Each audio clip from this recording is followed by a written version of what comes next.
Pemirsa, dalam upaya mensinkronkan program pusat untuk membangun masyarakat yang bermartabat dan mandiri dengan semangat gotong royong, Pemkab Klungkung berupaya meningkatkan kualitas masyarakat yang diawali dengan peningkatan pembangunan infrastruktur. Hal ini pula diwujudkan dengan realisasi program Gemah Santi, Gerakan Masyarakat Santun dan Inovatif.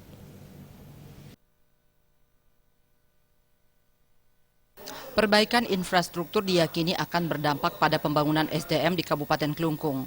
Karenanya Bupati Klungkung Nyoman Suwirte mengatakan di tahun 2016 pihaknya masih tetap fokus pada pembangunan infrastruktur untuk melanjutkan pembangunan di tahun 2015 yang belum rampung. Ditambahkan untuk realisasi anggaran 2015 di bawah 1 miliar rupiah sudah terwujud dengan baik.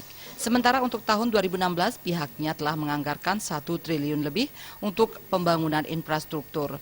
Sementara PAD Klungkung sendiri diperkirakan 103 miliar rupiah yang berasal dari pendapatan pajak hotel dan restoran serta dari pendapatan lainnya.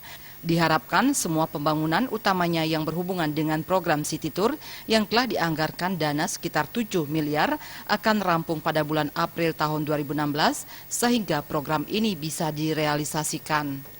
Nah, masalah semua program tadi kita memang sudah semua siapkan anggaran.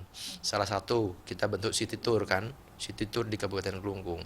Di Klungkung nanti bagaimana monumen puputan, bagaimana Kertegusinya, bagaimana lapangan puputan, bagaimana pasarnya dan pedestrian lain Kertegusinya juga, dan termasuk bangunan rumah dinas di Pemedal Agung. Itu semua kita tata tahun 2016 ini dan anggaran kita sudah siapkan ya sekitar 7 miliar kita siapkan itu, dan yang lain-lain bidang pertanian juga. Jadi kita bagaimana mengupayakan agar KUD penebas kita bisa ajak bersama-sama untuk membeli beras petani dan pedagang, supermarket, minimarket. Saya juga akan instruksikan untuk semua menjual beras lokal dan pegawai negeri, PNS, TNI, semua harus membeli beras lokal.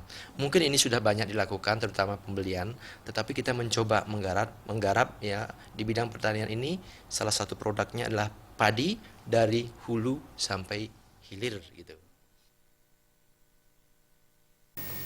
Selain infrastruktur, pertanian juga menjadi fokus perhatian pemerintah pada tahun 2016 dengan mengupayakan KUD dan penebas bisa dirangkul untuk membeli beras petani lokal. Selain itu, hasil pertanian seperti beras harus dimanfaatkan lebih dulu untuk menjadi konsumsi utama dimulai dari PNS, TNI, dan Polri. Dengan demikian, hasil pertanian akan bisa dimanfaatkan maksimal dan petani dari hulu hingga hilir tidak akan merugi.